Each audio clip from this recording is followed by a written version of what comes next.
Prezados irmãos, feliz sábado. É um prazer estar aqui convosco, foi um prazer estar convosco durante toda esta semana. E eu queria agradecer o convite que me foi feito para estar aqui convosco ao longo desta semana. Foi muito bom conhecer-vos, foi muito bom estar aqui. Tenho certeza que fiz aqui alguns amigos para a eternidade. Tá bom? Eu queria agradecer... Permitam-me agradecer em alguém em particular, está bem? Porque, não sei se sabem, mas eu ao longo desta semana tive um Uber particular. Foi ali o meu amigo Fernando, não é? Todos os dias andou comigo para trás, para a frente, levou a almoçar, levou a jantar.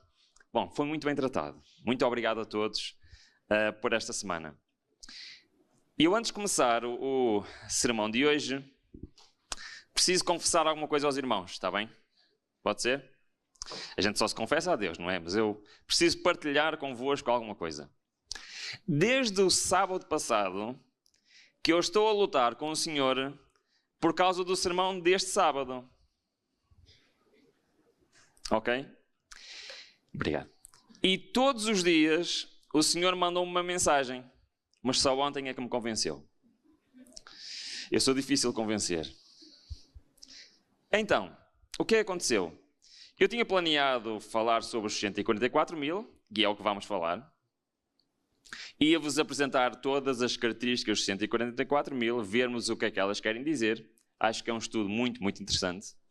Mas, desde sábado, que algo me dizia, precisas também de falar sobre este assunto. E eu dizia, não pode ser, porque não dá tempo para falar disso tudo. Então, no domingo à noite, alguém aqui desta igreja veio ter comigo e disse assim: Irmão Ruben, se você precisar um pouco mais de tempo para a sua mensagem, não se preocupe, esteja à vontade. E eu fui para casa e ignorei. Na segunda-feira, sabem o que aconteceu? Alguém desta igreja veio ter comigo e disse assim: Pastor, se você precisar um bocadinho mais de tempo para a sua mensagem, não se preocupe. E sabem o que aconteceu na quarta-feira? A mesma coisa. E sabem o que aconteceu na quinta-feira? A mesma coisa. E ontem alguém que está aqui veio ter comigo e disse assim: Pastor, amanhã é sábado. Não se preocupe com o tempo. Se precisar de mais um pouquinho, esteja à vontade. E eu disse assim: bom, vai ter que ser, não é? Por isso é provável que hoje demore um bocadinho mais, está bem? Mas eu quero vos dizer que é contra a minha vontade. E eu não queria, mas o Senhor obrigou. E eu tenho a certeza que a parte que o Senhor pediu para acrescentar, tenho a certeza absoluta que há alguém hoje que precisa de ouvir essa mensagem. Ok? Bom, vamos lá então estudar juntos. Os 144 mil. A primeira coisa que eu vos vou dizer é que eu não vou falar se este número é simbólico ou literal, está bem? Primeiro porque eu tenho a minha opinião pessoal, mas é só a minha opinião pessoal. E segundo porque não interessa quantos é que eles são. Interessa é quem eles são e se eu posso fazer parte deles ou não. Pode ser? Sim? Muito bem. Então, 144 mil. Não sei se vocês repararam, mas nós baseámos-nos muito ao longo desta semana no capítulo 7 do Apocalipse, no capítulo 13 e 14 do Apocalipse, certo? Todos os eventos finais estão baseados nestas leis dominicais que estão precisamente nestes capítulos. Mas sabem quem está mais no capítulo 7 e no capítulo 14 de Apocalipse? Sabem quem? Os 144 mil. Muito bem. Então, eles fazem parte da história dos eventos finais. Eles são parte importante e fundamental nesta história. E nós temos as armas do inimigo, que é resumido numa palavra que é Babilónia, mas por outro lado nós temos, desculpem-me dizer assim, a tropa da elite de Deus. Aqueles que vão aceitar fazer parte do exército de Deus, mesmo na altura mais difícil da história da humanidade. E se esta mensagem era importante há muitos anos atrás, hoje esta mensagem é mais importante. Quem são os 144 mil? Quais são as suas características? E mais importante, como é que eu posso fazer parte deles? Nós vimos várias leis dominicais, certo? Lembram-se? Vimos também que irá haver um evento que vai transformar a igreja militante na igreja triunfante. Esse evento chama-se a sacudidura. E depois, então, vai começar a pregação do Evangelho em todo o mundo. O alto clamor, as 3 mensagens angélicas. Foi o que nós vimos, certo? E eu disse a vocês, não sei se se lembram, que estas pessoas que vão cumprir esta missão, Apocalipse chama-as de 144 mil. Então vamos ver o que é que a Bíblia diz sobre este grupo. Vamos começar por Apocalipse 7. No sábado passado começámos por Apocalipse 7, 1 e 2 e 3. E agora vamos continuar de onde começámos no sábado passado e vamos ler o 3 e o 4. E o que é que nos diz? Não danifiqueis a terra, nem o mar, nem as árvores, até que hajamos selado nas suas testas os servos do nosso Deus. E ouvi o número dos selados, e eram 144 mil selados de todas as tribos dos filhos de Israel. Então, antes de vir a ira de Deus, o que é que tem que estar definido? Quem são os 144 mil? Que são os que vão ser selados pelo selo de Deus, que vão aceitar a lei de Deus em vez da lei dos homens. Ok? Muito bem. Mas então, se avançarmos um pouquinho, no versículo 13 e no versículo 14, nós temos algumas características aqui dos 144 mil. Diz o seguinte no versículo 13: E um dos anciões me falou, dizendo: Estes que estão vestidos de vestes brancas, quem são e de onde vieram? E eu disse: Senhor, tu sabes. E ele disse-me: Estes são os que vieram da grande tribulação e lavaram as suas vestes e as branquearam no sangue do Cordeiro. Continua o texto e diz-nos... Não, vamos parar aqui um bocadinho. Então, o que é que nós já vimos até aqui? Quais são as características dos 144 mil? Estão vestidos como? Vestes brancas. Vieram de onde? Da grande tribulação. E o que é que eles fizeram? Ok? Lavaram as roupas. Muito bem. Lavaram e branquearam as roupas no sangue do Cordeiro. Ora, não sei o que é que vocês acham, mas o sangue costuma sujar, não costuma limpar. Mas este é um sangue especial. Muito bem, então nós já vimos o que é que o capítulo 7 fala sobre os 144 mil. Qual é o outro capítulo que também fala dos 144 mil? Capítulo 14, certo? Que vem logo a seguir a qual? Ao capítulo 13 e àquilo tudo que estudamos desta semana. Ou seja, Deus está a mostrar no capítulo 13 o que é que vai acontecer neste mundo e no capítulo 14 começa a dizer o quê? Quem são os fiéis? E apresenta mais algumas características. Vamos ler o versículo 1, 2 e por aí adiante. Diz no versículo 1 e 2: E olhei, e eis que estava o Cordeiro sobre o monte Sião, e com ele 144 mil. E em suas testas tinham escrito o nome de seu pai. Mais uma vez, o que é que isto significa? Que eles estão selados. Certo? E ouvi uma voz do céu, com a voz de muitas águas e com a voz do grande trovão, e ouvi a voz de arpistas que tocavam com as suas harpas e cantavam um cântico novo diante do trono e diante dos 4 animais e dos anciãos. E ninguém podia aprender aquele cântico senão os 144 mil que foram comprados da terra. Estes são, agora mais características. Primeira, os que não são contaminados com mulheres. Porque são o quê? Virgens. Ok, já vamos ver o que é que isto quer dizer. Estes são os que seguem quem? O Cordeiro, para onde quer que ele vá.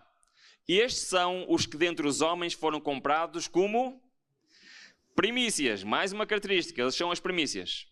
Para Deus e para o Cordeiro. E mais, faltam 2 características. Na sua boca não se achou engano, porque são o quê? Irrepreensíveis diante do trono de Deus. Isto é que é uma descrição, sim?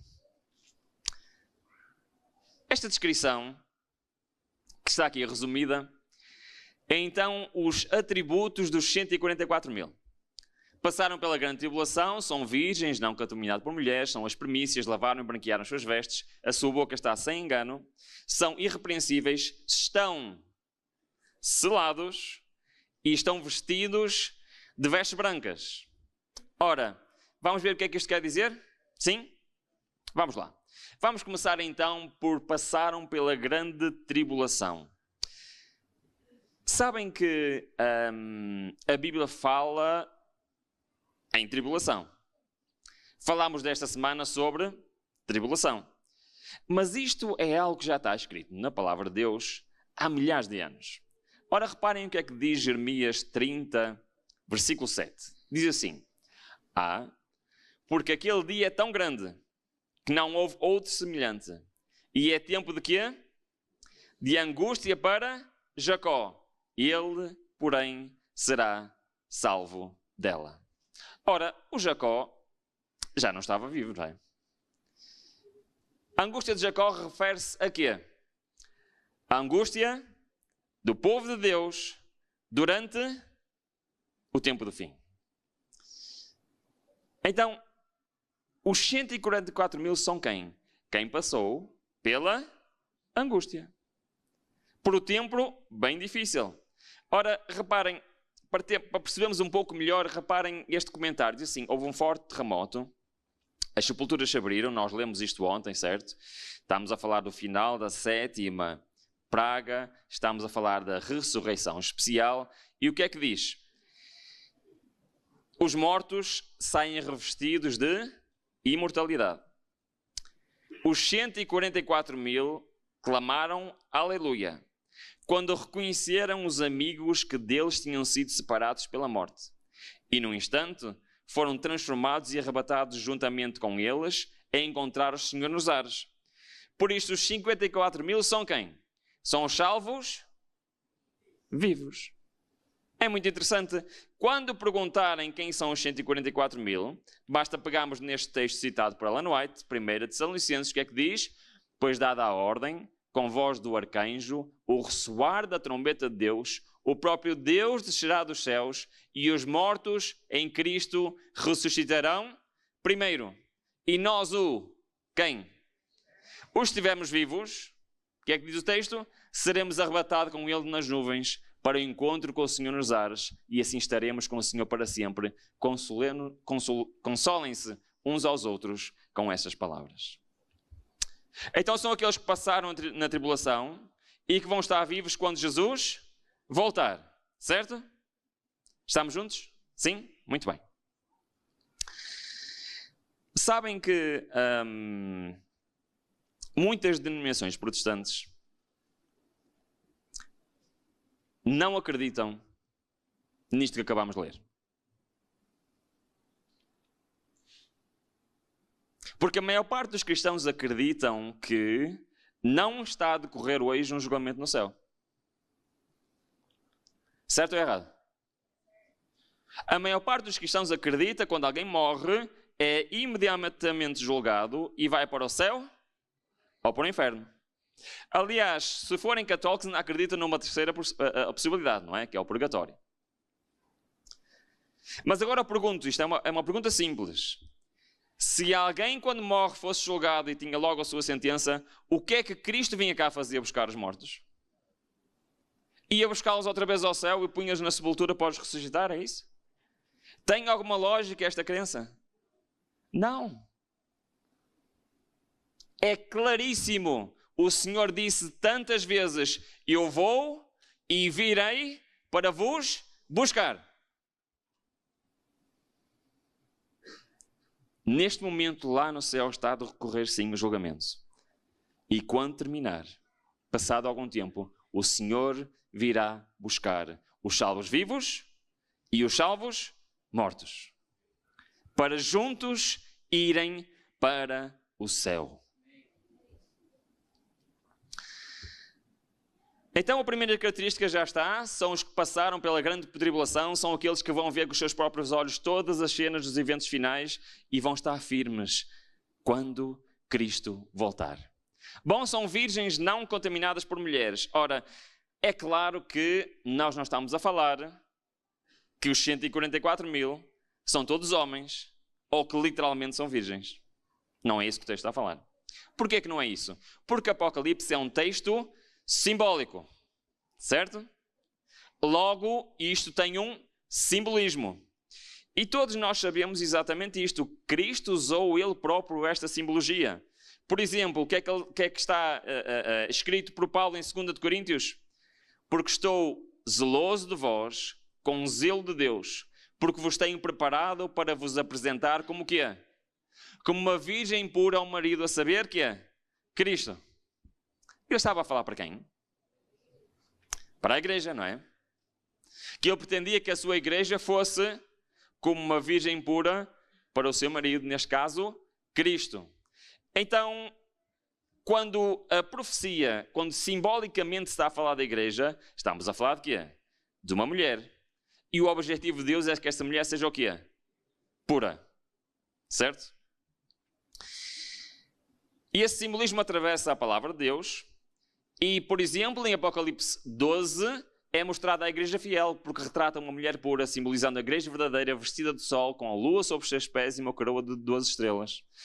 Bom, nós não temos tempo para estudar isto, não é? Mas fica aqui o simbolismo. Enquanto em Apocalipse 17 temos a igreja corrupta, que é uma prostituta Babilónia, simbolizando o sistema religioso apóstata que leva as nações ao engano.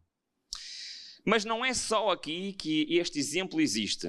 Por exemplo, no livro de Ezequiel, capítulo 23, diz que Israel e Judá são acusados de adultério espiritual por seguirem o quê? Falsos deuses. Então, quem espiritualmente está a adulterar, está a fazer o quê? Está a seguir falsas doutrinas. Em Oseias 4 diz que a idolatria é descrita como prostituição espiritual. E como vimos em Apocalipse 17, é descrita como a Babilónia é descrita como seduzindo as nações com o seu vinho, simbolizando falsas doutrinas. Então o que é que quer dizer que os 144 mil são virgens não contaminados com as mulheres? Significa que eles são o cumprimento da parábola das 10 virgens. E são chamados virgens porquê? Porque professam a fé pura. A sua fé está baseada onde? Na palavra do Senhor. Seguem as doutrinas puras da palavra do Senhor. Agora, permitem-me fazer aqui um parênteses, está bem? Isto é a parábola das 10 virgens. Conhecem a parábola das 10 virgens? Elas todas se salvaram. Professar a fé pura não é suficiente. Certo? Porque não basta professar a fé pura. É preciso mais uma coisa. Qual é o ensinamento da parábola das virgens? O que é que faltava? O que é o azeite? Ok, muito bem. Muito bem. Agora vocês vão decorar isso. Não se podem esquecer que vamos precisar disso para o final do sermão. Pode ser? Ok? Qual é a diferença então nas virgens? Ambas aguardaram a segunda vinda de Cristo? Sim. Ambas tinham a fé pura? Sim. As doutrinas certas? Sim. Conheciam a verdade? Sim. Mas nem todas se salvaram. Porque faltava?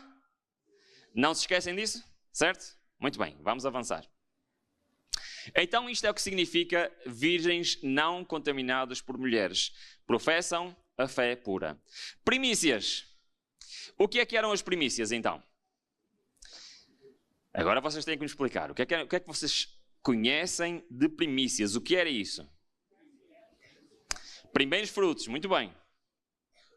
O que é que eram os primeiros frutos? Os primeiros frutos que a terra dava era para quem? Era para Deus, muito bem. Era isso mesmo. Então, em Êxodo 23 diz assim: as primícias dos primeiros frutos da tua terra trará à casa do Senhor teu Deus. E em Levítico 23 diz assim: fala aos filhos de Israel e diz: quando houverem entrado na terra que vos hei de dar, e fizeres a sua colheita, então trareis o molho das primícias da vossa cega ao sacerdote. E ele moverá o molho perante o Senhor, para que sejais aceitos. No dia seguinte, ao sábado, o sacerdote o moverá. Ok, então era isto que se fazia com as primícias. Então, porquê que os 144.000 são as primícias? Vamos ao significado. As primícias eram dedicadas a Deus como santas, representando o quê? Toda a colheita que viria depois. Eles eram um símbolo de fidelidade e prioridade de Deus na vida do povo. Então os 144.000 são o quê? São um grupo especial que foi o quê? Separado para Deus no tempo do fim.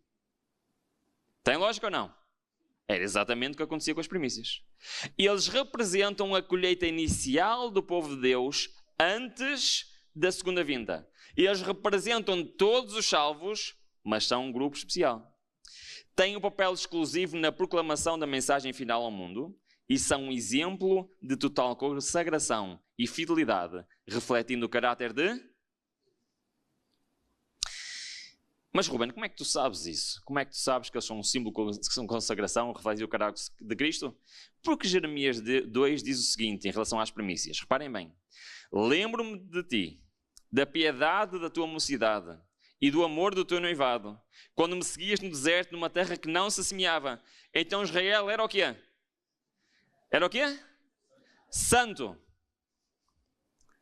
E o que é que diz a seguir para o Senhor? Era santidade para o Senhor. E o quê? Primícias. Exatamente, as primícias é algo que é separado para ser o que é perante o Senhor? Santo. Tá bom? Estamos juntos ainda? Sim? Vamos lá. Lavaram e branquearam as suas vestes. Bom, este penso que é simples, não é? Ali a referência do texto está mal, não é Jeremias 2:3, mas eu vou ler na mesma. Mas se andamos na luz, com ele na luz está, temos comunhão uns com os outros e o sangue de Jesus Cristo, seu Filho, nos purifica de quê? Todo o pecado. Então o que é que quer dizer lavar as vestes? Significa o quê? Ser purificado. Muito bem. Ser purificado significa o quê? Ser perdoado. É isso ou não? Muito bem. Ser perdoados como? Pelo sangue de Cristo. Qual é o evento que permite o perdão dos pecados?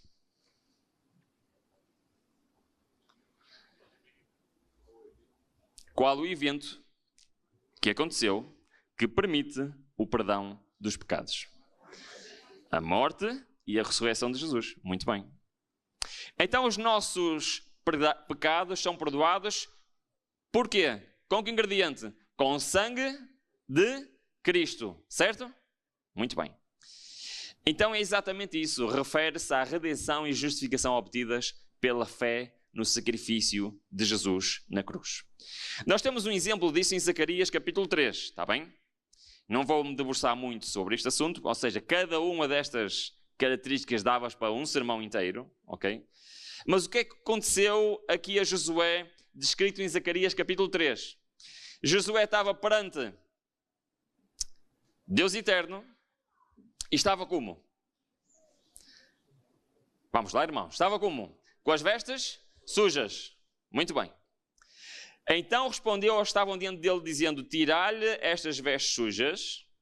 Não se veste vestes limpas por cima de vestes sujas.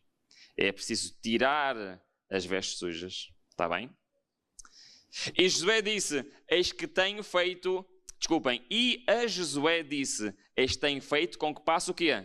De ti a tua iniquidade. E te vestirei como vestes finas. Então isto é uma representação de quê? Do perdão dos pecados. Retirar as vestes sujas e vestir vestes limpas. Certo? Deus confiara a seu povo uma obra a ser executada na terra. A terceira mensagem angélica devia ser dada para todos os habitantes da terra recebessem a advertência. O povo de Deus que precisa cumprir com esta missão o que é que precisa fazer primeiro? Precisa purificar a sua alma pela obediência da verdade e preparar-se para estar sem falta perante Ele em sua vinda. Amém? Então os 144 mil são aqueles que aceitaram serem purificados por Deus. E muito havia para dizer em relação a isto, ok? Muito bem, boca sem engano, vamos continuar. Salmos 19:14 diz: sejam agradáveis as palavras da minha boca e a meditação do meu coração diante de ti. Este era o desejo do salmista, que a sua boca preferisse o quê? Palavras agradáveis. Aliás, Pedro diz-nos o seguinte, em relação a Cristo: e ele não cometeu pecado, nem engano algum foi encontrado onde? Na sua boca. Então vemos que esta característica é semelhante a uma característica de quem? De Cristo. É muito interessante porque isto até é um ditado no meu país, está bem? Embora seja um versículo bíblico, é um ditado no meu país, que é: a boca fala, do coração está cheio. Acreditam nisto? Sim ou não? Então expliquem-me. Se eles têm a boca sem engano, como é que tem que estar lá o coração deles? Muito bem. Então, e se nós somos transformados pela contemplação, por aquilo que nós vemos e aquilo que nós ouvimos, o que é que acham que os 144 mil têm de fazer para terem uma boca sem engano? É interessante, não é? Vamos ler. Os que desejam ter a sabedoria que vem de Deus devem tornar-se nécios e ignorantes no pecaminoso conhecimento deste século. Prestem muita atenção a este texto. Para serem sábios. Devem fazer o quê? Devem fechar os olhos para não verem nem aprenderem o mal. Devem fechar os ouvidos para que não ouçam o que é mau, nem obtenham o conhecimento que é. Que lhes mancharia o que é? A pureza de pensamento e de ação. Devem guardar a língua para que não profiram palavras corruptas e o engano se encontre na sua boca. Então, para a boca não ter engano, o que é que nós temos que fazer?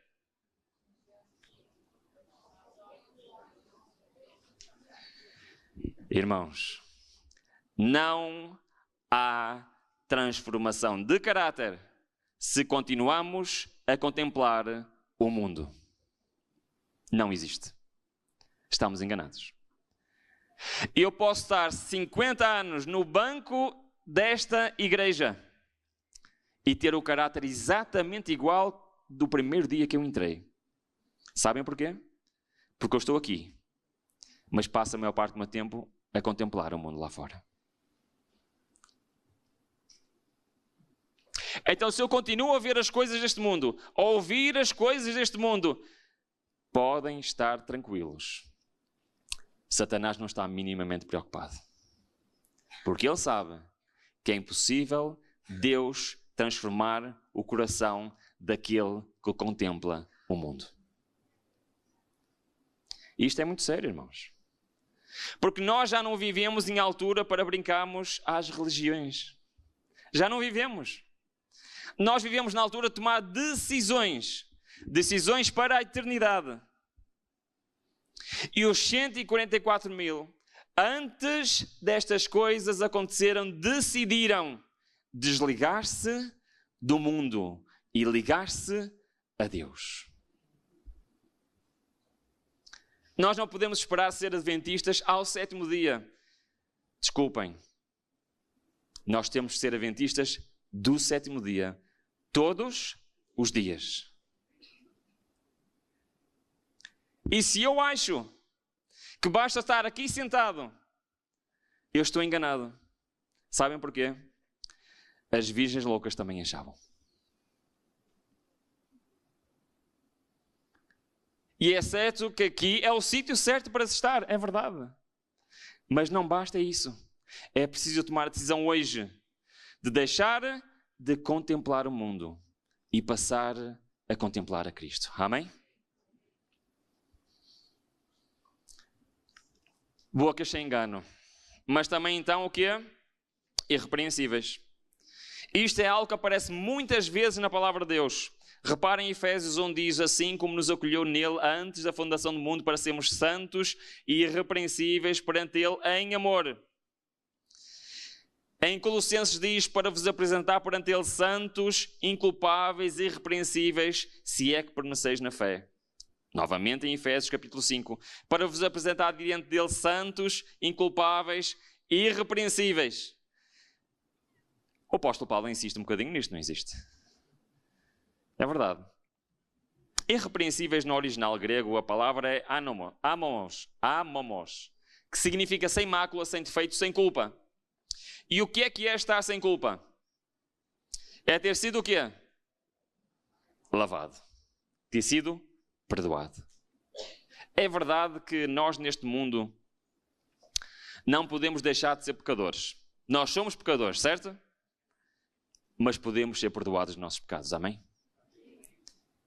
E Deus é fiel e justo para perdoar quantos dos nossos pecados? É isso que diz a vossa Bíblia? Não diz 50%? Só alguns? 99%? Não. Cristo é fiel e justo para perdoar o que é? Todos os nossos pecados. Amém? Não importa qual é o meu passado. Não importa o que é que eu fiz ou deixei de fazer. Não importa quão bom ou mau foi o meu passado. Uma coisa eu sei, as promessas de Deus não falham. E Ele promete o quê? Que pode perdoar quantos nossos pecados? Todos. Deus é fiel e justo para perdoar os nossos pecados. Amém? E os 144 mil aceitaram o perdão de Deus. Estamos quase a terminar esta parte, não é? E eu olho para o relógio. Não sei como é que isto vai correr, mas vamos tentar. Muito bem. Selados. Nós já vimos ao longo desta semana. Em Ezequiel, capítulo 9, fala em selamento.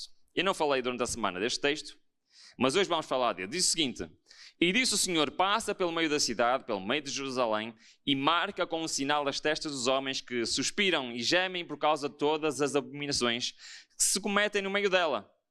Mas a todo homem que tiver o sinal, não vos chegueis, e começai pelo meu... Bom, nós já vimos isto. O que é selamento começar pelo santuário de Deus? Quer dizer que lá em cima o julgamento vai começar por quem? É exatamente o que nós vimos ontem, certo? Já estava escrito em Ezequiel há milhares de anos atrás. Mas tem aqui um pormenor que nós não vimos durante a semana. Qual é o pormenor? É que antes de começar o selamento, antes de começar o juízo dos vivos, como é que diz Ezequiel que o povo do Senhor vai estar a viver? Já repararam bem o que é que diz o texto? Diz o seguinte, diz o quê? Passa pelo meio de Jerusalém, pela casa de Deus, e o que é que vais encontrar? Homens que suspiram, que gemem, por causa das abominações que se cometem onde? No povo de Deus. Perceberam ou preciso explicar? Pois é. Antes da sacudidura, existem homens e mulheres do Senhor que gemem por causa do que se passa onde? Dentro da igreja. Mas nós vimos que pela graça do Senhor, o Senhor vai peneirar a sua igreja. E quem ficará? Quem ficará? Não me assuste, irmão. Os fiéis ao Senhor. Amém? Então eles fazem parte exatamente deste grupo. Diz o seguinte em 2 Timóteo: todavia o fundamento de Deus fica firme, tendo este selo: o Senhor conhece os que são seus, e qualquer que profere o nome de Cristo, aparte-se da iniquidade, aparte-se do pecado. E agora, para terminarmos esta parte, eu preciso da vossa atenção. Reparem bem o que é que diz neste versículo de Efésios. Diz o seguinte: em quem também vós estáis, depois que ouvistes a palavra da verdade, o evangelho da vossa salvação, e tendo nele também querido, fostes selados. Com o quê? Como é que é? Fomos selados com o Espírito Santo? O que é que isto quer dizer? Mais, em Efésios 4 diz, e não entristeçais o Espírito Santo de Deus, no qual estáis o quê? Selados para o dia da redenção. Isto é um bocadinho parecido com a parábola das virgens, não é? Também fala do Espírito Santo. Muito bem. Agora, eu quero fazer uma pergunta. O que é que significa sermos selados pelo Espírito Santo?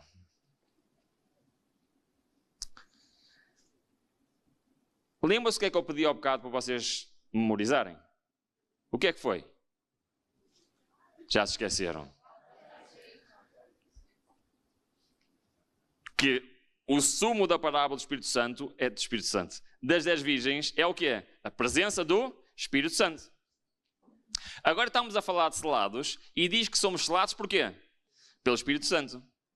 E se nós vimos a última característica que fala, que é vestidos das vestes brancas, o que é o vestido das vestes brancas? Diz o seguinte: a única esperança de todo o homem está em Jesus Cristo, que trouxe a veste da sua justiça para pôr sobre o pecador que despisse as suas vestes de imundícia. Parece que estamos a falar aqui de Josué, um bocado, não é? Todos quantos entrarem pelas portas da cidade trajarão as vestes da justiça de Cristo. Reparem bem, não haverá nenhuma cobertura de pecados e faltas para ocultar a deformidade do caráter. Não há tapagem de pecados. Tem que haver o quê? Purificação. Veste alguma será meio lavado, mas todas serão o quê? Puras e imaculadas. Muito bem. Então nós falamos que o selamento é o Espírito Santo. Falamos que o que falta e o que é preciso nas virgens é o que é? O Espírito Santo.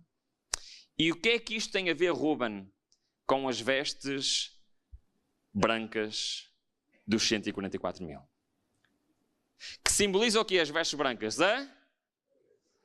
Muito bem, agora vai começar a parte que o Senhor me obrigou a incluir. O sermão terminava aqui. Eu vou tentar fazer isto o mais rápido possível, está bem? Mas eu acho que talvez o Senhor ache que isto seja importante demais para nós não nos focarmos neste assunto. O que é a justiça de Cristo? Primeiro vamos ver o que é justiça, pode ser? Nós temos um problema na nossa língua. É que esta palavra, justiça de Cristo, não... Vou dizer de outra maneira.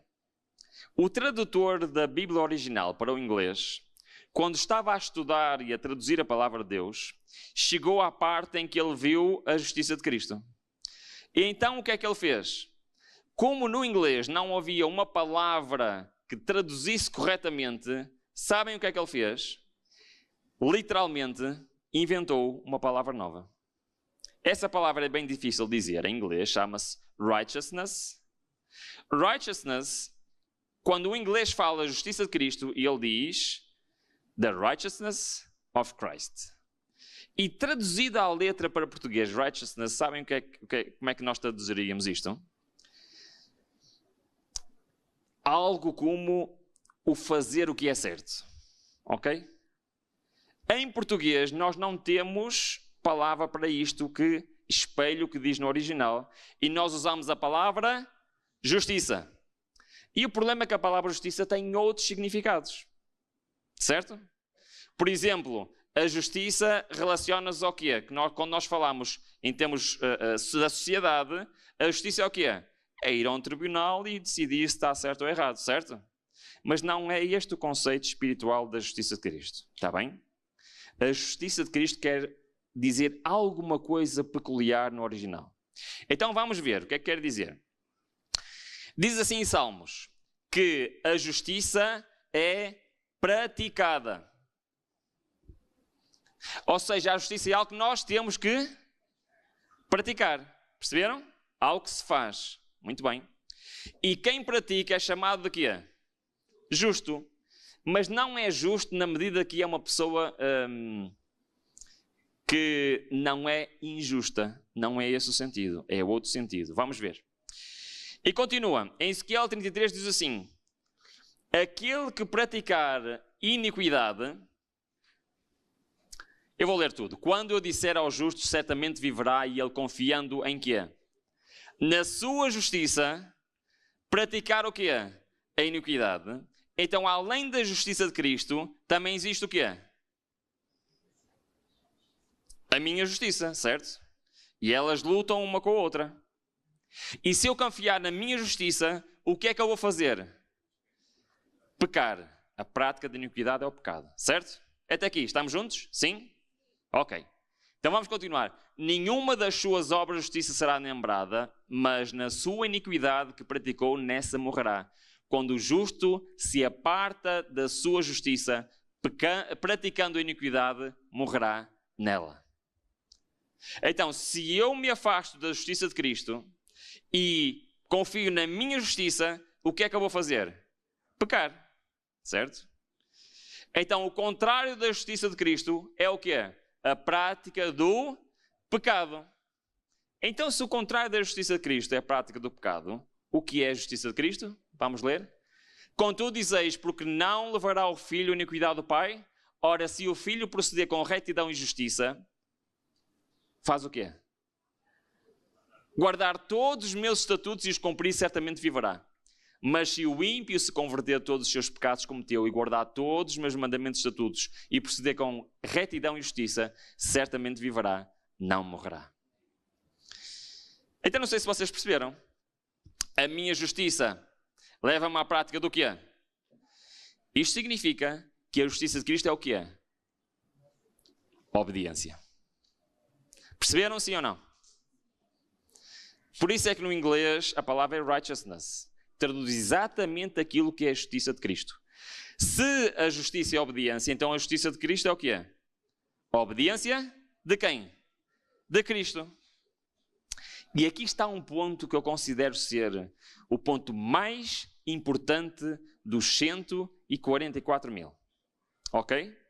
Porque eles estão vestidos com vestes brancas. E as vestes brancas representam o que é? O que quer dizer que eles têm com eles o que é? A justiça de Cristo. Ou seja, a obediência de Cristo. Está a ficar complicado ou nem por isso? Até aqui está? Ok, estamos prontos para a segunda fase, então. Agora vamos abrir as nossas Bíblias em Mateus capítulo 19.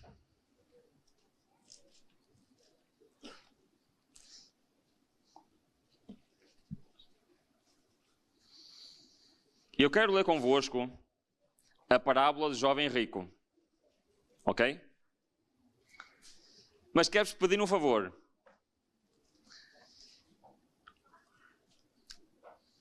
Eu quero que vocês prestem bem atenção o que é que se passa neste texto. Porque nós não vamos falar da riqueza. Vamos falar de um assunto muito mais importante que tem neste texto. Está bem? Perceberam o que eu disse? O jovem era rico? Era. Isso era um problema para ele na sua salvação? Sim, para ele sim, ok. Mas vou dizer de outra maneira. Os ricos também podem ir para o céu, sim ou não? Ok. Jó era rico ou não era? Era. Abraão era rico ou não era? Era. E é o pai da fé. Então, o foco desta parábola não é a riqueza. Está bem? Vamos ler? Sim? Acompanham-me então. Isto é muito importante. Olha, versículo 16. Aproximou-se dele um homem que lhe perguntou: Mestre, que bem farei eu para quê? Para ter a vida eterna. Qual era a dúvida deste jovem? Ele queria saber como ser salvo. Como ter a vida eterna, sim? Mas ele perguntou de uma forma que implica que ele acreditava em alguma coisa. Exatamente. Que bem posso eu fazer para ser salvo? Ele acreditava na salvação pelas... E ele acreditava que poderia fazer algo para ser salvo. Ok? Então Jesus dá uma lição de teologia incrível. Mas ele não percebeu. Porquê é que aconteceu a seguir? Olha, reparem bem. Versículo 7. Respondeu Jesus, e agora eu quero que vocês entendam bem o que é que Jesus disse. Porque Jesus parece que está a dizer uma coisa errada. Olha, reparem, se não é. O que é que Jesus disse? Porque me perguntas a respeito do que é bom só há um. Se queres, porém, entrar na vida, é isso que ele está a dizer ou não? Está a responder ao jovem, sim ou não? O que é que Jesus diz que ele tem que fazer? Obedece aos mandamentos de Deus.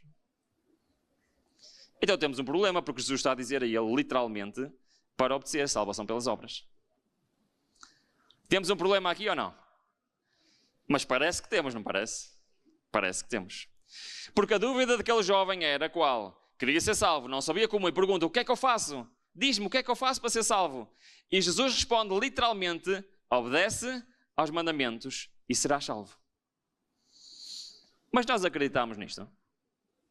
Nós acreditamos que se obedecemos aos mandamentos seremos salvos? Não. Porque isso é salvação pelas obras. Então nós temos que ver bem o texto, ok? Que o texto não terminou. E continua. Para que o jovem respondeu, o jovem ficou assim muito confuso com a resposta dele. Então, mas mandamentos? Mas quais mandamentos? E o que é que Jesus responde? Começa a citar quais mandamentos? Os 10 mandamentos. Literalmente está a citar os 10 mandamentos. E então o jovem não estava contente, o que é que mais falta? Cristo respondeu o quê? Vende tudo o que tem, anda e segue-me. E ele foi triste embora. E acabou aqui a conversa. Foi? Não. A conversa não acabou. Ora, reparem bem. No versículo 25, o que é que diz? Os seus discípulos, ouvindo isso, admiraram-se muito e disseram, o que é que disse? Quem poderá então salvar-se? Eu não sei se vocês estão a perceber a pergunta dos discípulos. Já repararam que a pergunta dos discípulos é exatamente a mesma do jovem rico?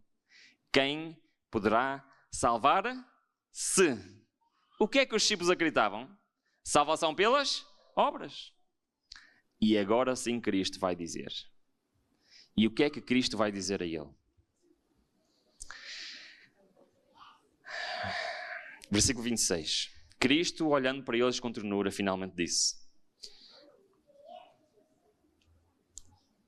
isso é impossível. O que é que literalmente Cristo está a dizer? Que é impossível alguém obter a salvação pela obediência à lei de Deus. Não porque a obediência não traria a salvação, mas porque é impossível ao homem obedecer. Perceberam a diferença? Cristo não mentiu. Se fosse possível alguém obedecer à lei perfeitamente, seria, mas é impossível. Oh, Ruben, o que é que tu estás a dizer? Que é impossível obedecer a Deus? Não, não estou. Foi Cristo que disse, não fui eu.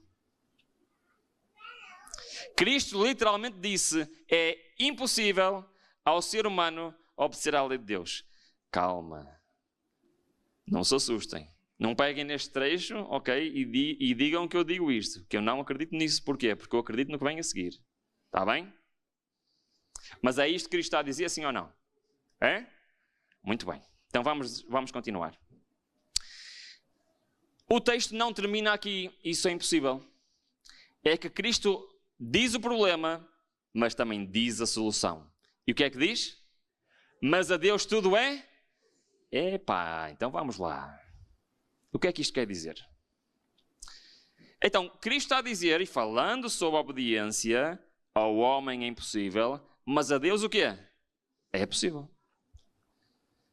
E agora quero-vos dizer uma coisa que não interpretem mal o que eu vou dizer. Está bem? Porque eu já vou explicar. Deus não quer a minha obediência. Deus quer a obediência de Cristo em mim. E porquê que Deus não quer a minha obediência? Porque ela não me leva a lado nenhum. Zero. Ok? Perceberam? Agora só nos falta perceber o que é a obediência de Cristo em mim. Tá bom?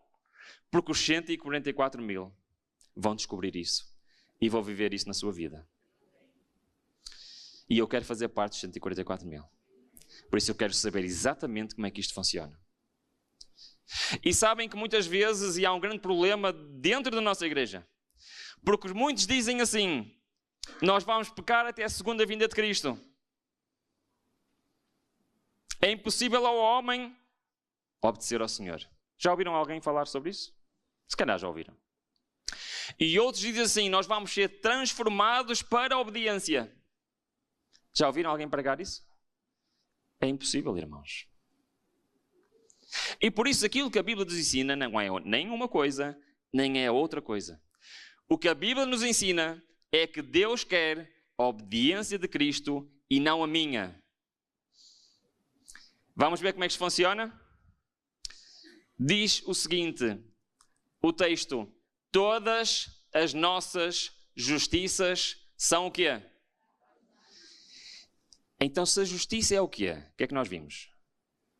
A justiça é a? Então vamos traduzir este versículo. Toda a nossa obediência é o quê? Está difícil, não é? Sabem o que era um trapo de imundícia? Era literalmente os panos que as senhoras usavam uma vez por mês quando estavam naquela altura difícil. Perceberam o que eu disse? Não vou explicar melhor. Então, literalmente, trapo de imundícia é sangue de Deus ou é sangue de homens? Perceberam aqui? A nossa obediência, o nosso sangue, não dá. Tem que ser a obediência de Cristo. Tem que ser o sangue de Cristo. E é por isso que Ellen White explica este texto dizendo que tudo o que podemos fazer por nós mesmos está contaminado pelo pecado. Mesmo todos os esforços que eu faço para obedecer à lei de Deus. E eu tenho que os fazer? Sim. Eu tenho que fazer esforço? Sim. Porque apesar da minha obediência não me dar a salvação, ela permite Deus agir na minha vida. Porque a minha obediência está a dizer ao Senhor o quê? E eu realmente quero. Eu não consigo, mas eu quero. Por isso, se eu não faço a minha parte, lamento. Mas Deus não pode fazer a dele. E por isso esta mensagem da justiça de Cristo não é uma mensagem que nos isenta da nossa parte. Ok? Mas apenas diz, a tua parte não chega. Tá bom? Sim? E por isso é que Laodiceia é o jovem rico. Sabiam que Laodiceia é o jovem rico? É. Nós somos o jovem rico. Porque muitas vezes nós achamos que podemos fazer algo para sermos salvos. E é por isso que o apóstolo Paulo chama disto o mistério do Evangelho. O que é um mistério? É algo que está oculto. O Evangelho tem um mistério. E Deus anda a tentar ensinar isto ao homem há milhares de anos. E continua à espera. Mas os 144 mil vão descobrir o mistério do Evangelho. Alguém sabe qual é o mistério do Evangelho? O próprio Paulo diz que o mistério do Evangelho é Cristo em vós. A esperança da glória. Sabem o que é glorificar a Deus? Sabem o que é glorificar a Deus? É obedecer.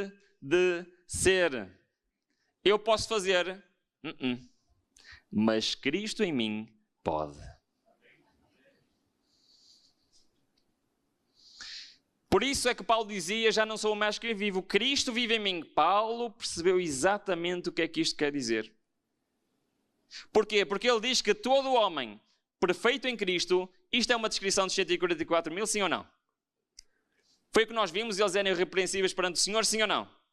E o que é que diz? Que todo homem perfeito em Cristo, o que é que ele faz? Ele obedece? O que é que diz o texto? Para isto também trabalho segundo a sua eficácia. Que é? Que opera em mim poderosamente. Então quem é que fazia as obras na vida de Paulo? Era ele? Não, não era ele. Era Cristo que fazia as obras nele. E nós andamos aqui a achar que nós vamos conseguir. Não, nós somos jovem rico. E diz mais, já lá em Isaías, a herança dos servos do Senhor é o quê? A justiça que de mim procede, diz o Senhor. É isto que o Senhor anda a tentar dar ao ser humano há tantos anos. Para que possamos dizer como Paulo, Senhor, Tu nos darás a paz, porque Tu és o que fizeste em nós todas as nossas obras. E eu quero fazer uma pergunta. Se não for eu a fazer as obras, for Cristo a fazer as obras, elas serão obras aceites por Deus? São obras plenas ou não? É isto que nós precisamos. De sorte, meus amados, que de algum modo sempre obedecestes, não como a minha presença somente, mas muito mais agora na minha ausência. Efetuai para a vossa salvação com temor e tremor. Porque quê? O que é que diz, irmãos? Porque Deus é o que opera em vós, tanto o querer como efetuar. Todos os dias eu reclamo esta promessa para mim na minha vida. O meu sonho é este, irmãos. Eu já tive muitos sonhos na minha vida. Mas eu cheguei a uma fase na minha vida que o meu sonho é que isto seja uma realidade na minha vida. Que seja o Senhor a fazer o que é em mim, tanto o querer como o efetuar. Ou seja, não só que a minha vontade seja igual à dele, mas possa ser ele a agir em mim.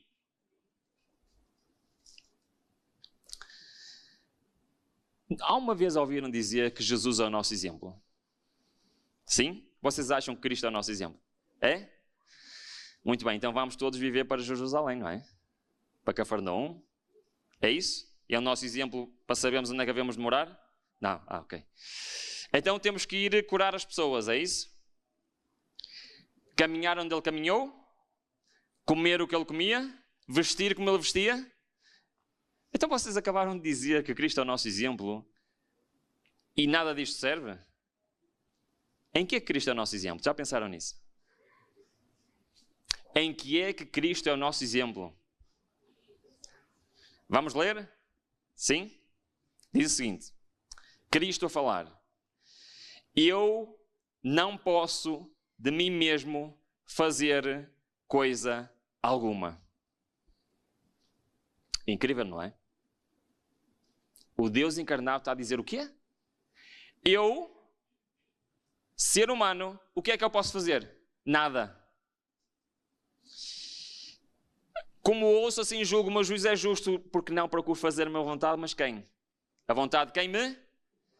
Oh, Rubem, mas tu tens a certeza no que estás a dizer? Rubem, Jesus está a dizer que ele de si próprio não pode fazer nada.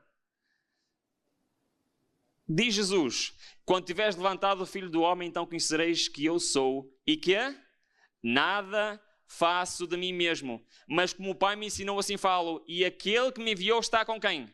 Está comigo. Não me tem deixado só, porque faço sempre o que é do seu agrado. E agora há o último exemplo de Cristo. Há tanto tempo que estou convosco que ainda não me conheces, Filipe. Quem me viu a mim, viu o Pai. Como dizes tu, mostra-me o Pai. Não credes que eu estou no Pai e que o Pai está em mim? Agora é muito forte.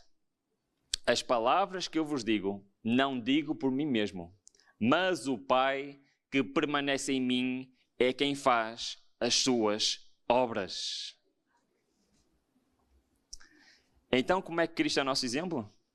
Nós temos de viver como Ele viveu. Ter a noção que eu não posso fazer nada. Sou um miserável, um triste, um cego e um nu.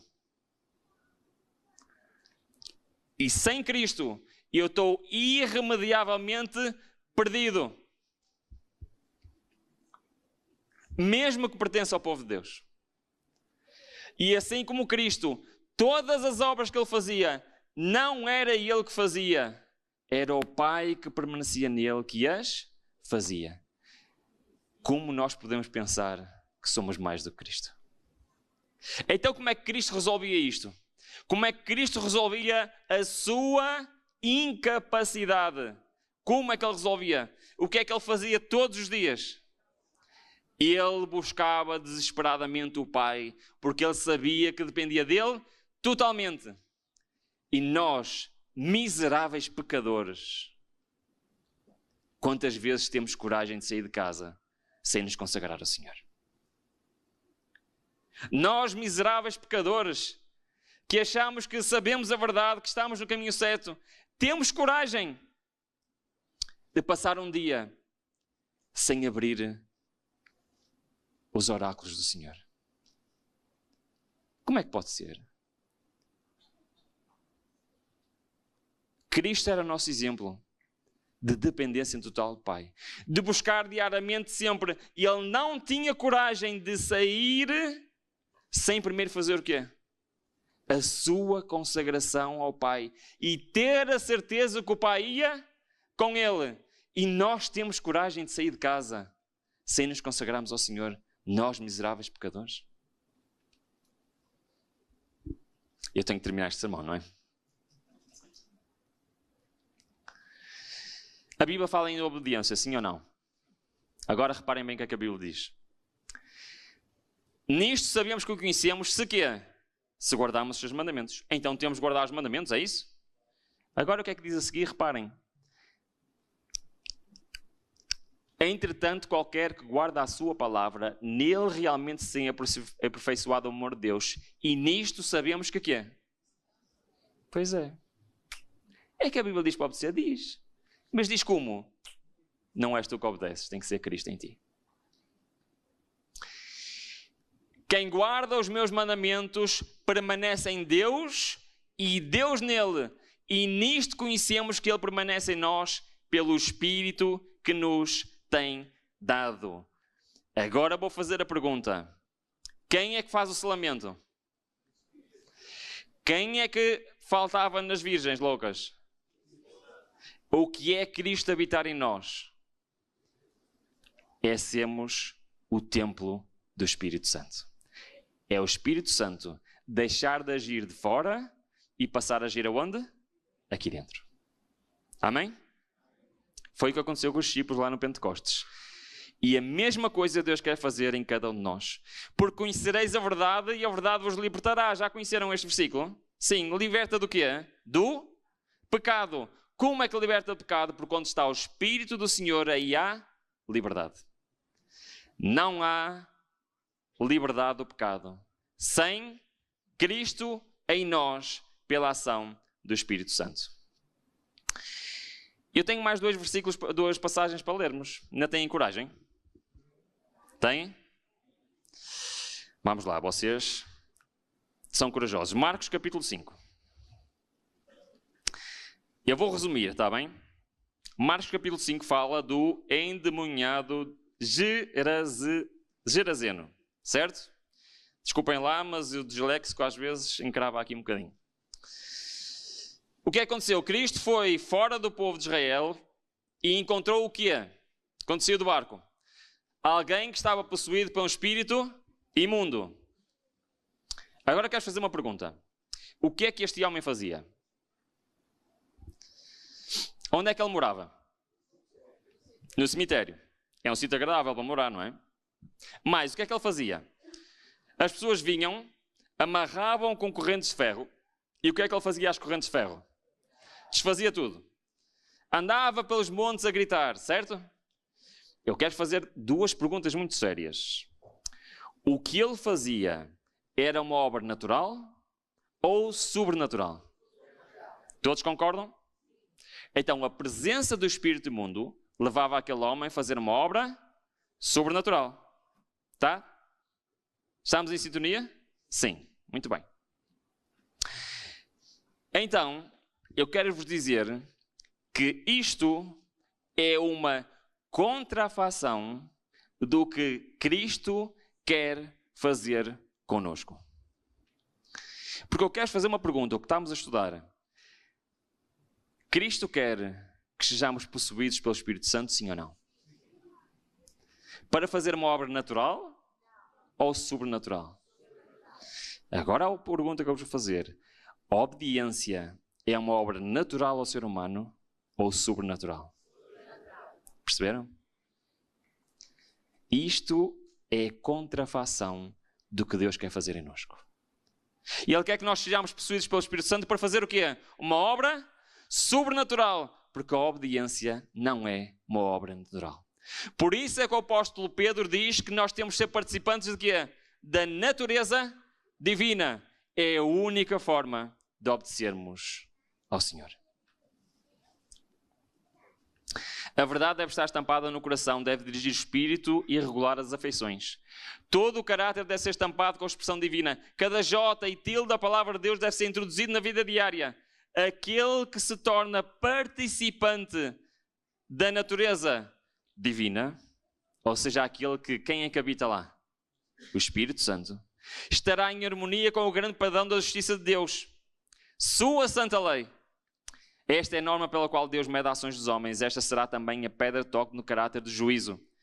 Todo o poder foi entregue em suas mãos para que ele pudesse dar ricos dons aos homens, transmitindo o que é? O inestimável dom da sua justiça.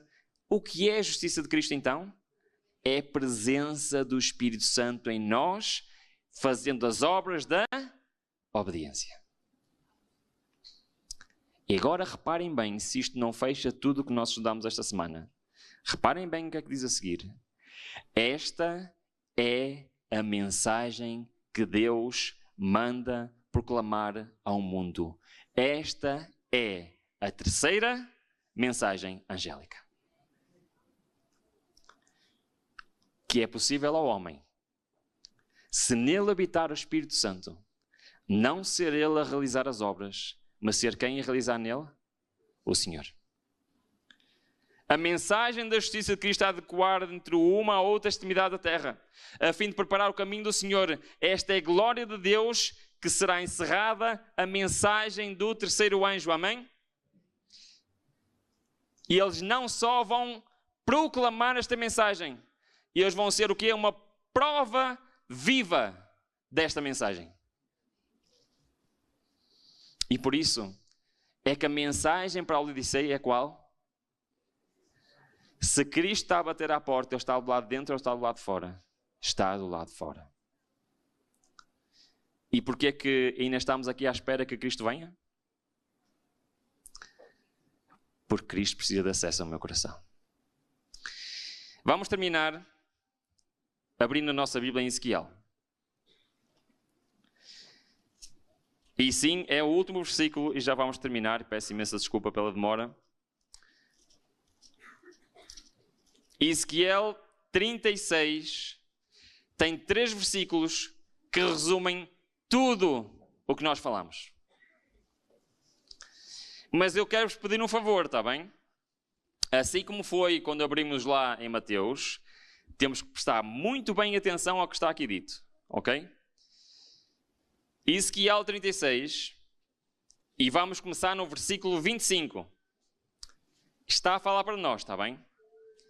Diz o seguinte: então espargirei água pura sobre vós, e ficareis purificados de todas as vossas imundícias, de todos os vossos ídolos vos purificarei. Sim?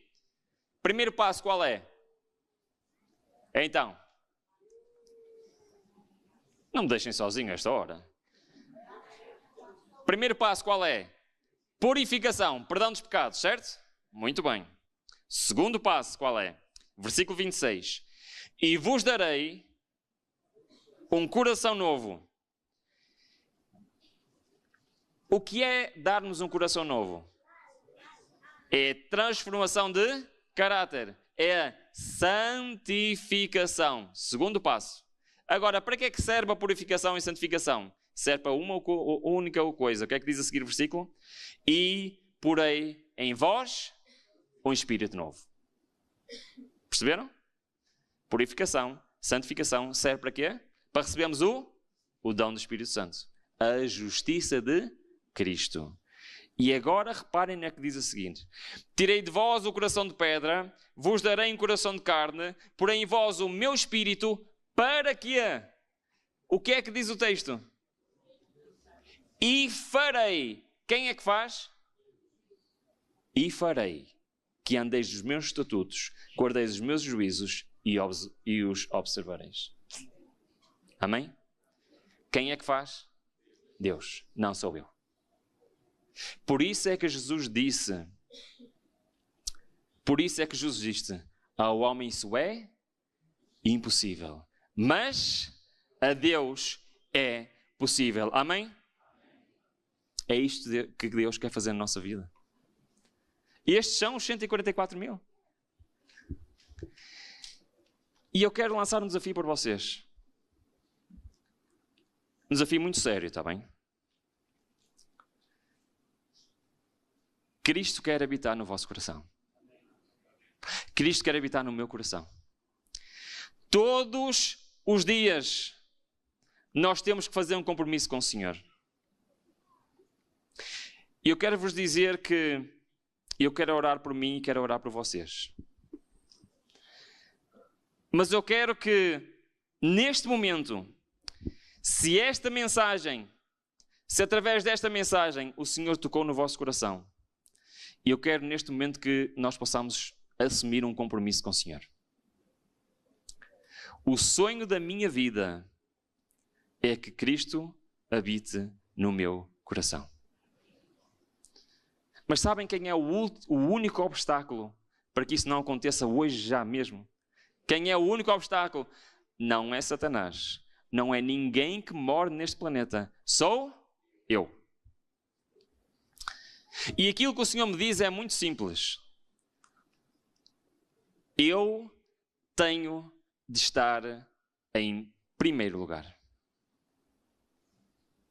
Assim como Cristo não tinha coragem de iniciar o seu dia sem buscar ao Senhor, e eu quero lançar este desafio para a minha vida e para a vossa vida.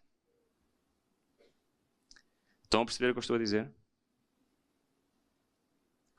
Se eu realmente quero que o Senhor habite em mim, eu tenho que dar o primeiro passo. Se eu realmente quero fazer parte dos 144 mil, eu tenho que dar o primeiro passo hoje. E por isso eu quero pedir a cada um de vocês, se vocês querem este compromisso, eu quero pedir que venham aqui à frente. E venham aqui à frente com este propósito. E eu quero dizer ao Senhor o que é? Eu quero me comprometer contigo, que a partir de hoje, eu quero todos os dias me consagrar a ti. E eu quero me comprometer perante ti, Pai, todos os dias a partir de hoje, eu não admito sair de casa sem primeiro te buscar poder do alto perante ti. Eu quero dizer, Senhor, sempre que eu participo na Santa Ceia, eu como um pedacinho de pão. E esse pão simboliza o quê? A palavra do Senhor. Sempre que eu participo na Santa Ceia, sabem o que é que eu estou a dizer ao Senhor? Assim como eu me alimento todos os dias, e eu quero me alimentar todos os dias da Tua Palavra. É isso que eu digo ao Senhor na Santa Ceia. E eu quero dizer hoje perante Deus, e eu quero que Cristo seja o meu exemplo. Como Cristo, eu não posso ter coragem de andar neste mundo sem ter a certeza que quem guia a minha vida é o Deus Todo-Poderoso e não sou eu. Porque a mim nada é possível, mas a Ele tudo é possível. E eu quero fazer este compromisso hoje. Vamos orar ao Senhor. Querido Pai que estás mais alto dos céus, ó Senhor, nós descobrimos que somos tão pequeninos, Pai. Nós descobrimos que nada podemos, Pai. É impossível a mim, um miserável pecador, obedecer à Tua santa lei. Mas, Senhor, é isso que Tu nos pedes para fazer. Filho meu, obedece. Mas, Senhor, Tu estás-me a pedir uma coisa que é impossível, Pai. Mas aquilo que é impossível ao homem é possível a Deus. E por isso eu quero te pedir, bom Pai, que te faças presente na minha vida, faças presente na vida de cada um que estamos aqui hoje, para que isto possa ser uma realidade na nossa vida, Senhor, que possamos ser possuídos pelo Teu Santo Espírito e que não possa ser mais eu, mas que Cristo viva em mim. Senhor, Cristo em nós é a esperança da glória. Porque só Tu, em nós, podes obedecer à Tua santa lei. E, Senhor, é verdade que a este mundo se aproximam dias difíceis, mas também é verdade que Tu venceste o mundo. E Tu queres que nós façamos parte da Tua obra para vencer o mundo, Senhor. Pai, habita em nós. Não nos deixes, Senhor, ter coragem de sair de casa sem Te buscar primeiro a Ti. Sem dobrarmos os nossos joelhos, bom Pai, e pedir ao Deus eterno que dirija todos os planos para aquele dia, para que se cumprem ou deixem de cumprir de acordo com a Tua vontade. E que durante o dia Tu possas dirigir a nossa boca, os nossos pensamentos, as nossas ações, e que não sejamos nós, mas sejas Tu em nós. Quero-te pedir por estes meus irmãos aqui, que juntos estão a assumir este compromisso contigo. Nós estamos a assumir este compromisso contigo, Pai, porque acreditamos que Tu és o único caminho para a salvação. E por isso tudo isto pedimos. Não porque tenhamos qualquer mérito de nós próprios, mas pelos méritos de Cristo, nosso Salvador. Amém. Que o Senhor nos abençoe.